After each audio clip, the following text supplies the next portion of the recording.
जय श्री राधे राधे। मेरे YouTube channel पे सभी भाई बहनों को मेरा नमस्कार।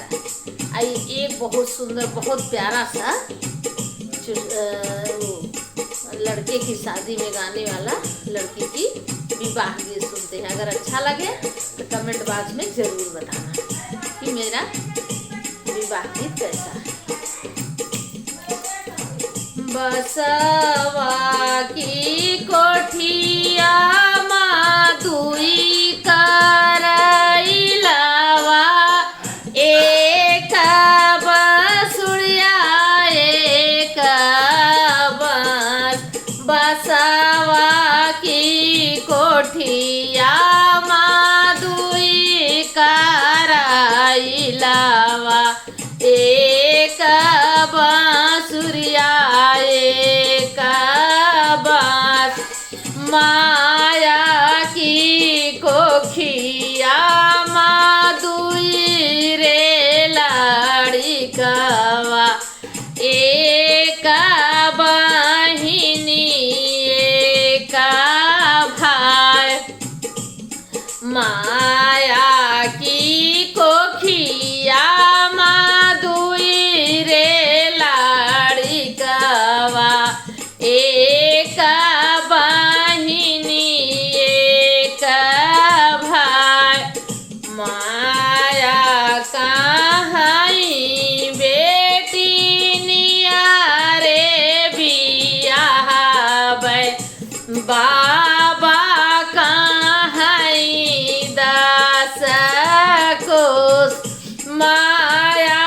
कहाई बेटी नियारे बियाह बाबा कहाई दास कोस भैया कहाई बहिनी काशी बियाह निता उठ की हुआ सनन भौजी कहाँ नदी नदिया तर जहाँ के हुआ वे न जाए भौजी कहाँ नदी नदिया तर जहाँ के हुआ वे न जाए माया जे देहली है अनाधान सोनावा बाबा जे लहरा पटोर माया जे देहली है अनाधान सोनावा बाबा जे लहरा पटोर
भाऊजी के आप जैसा हो, भैया के घोड़ा वाजे नागर खूनावे।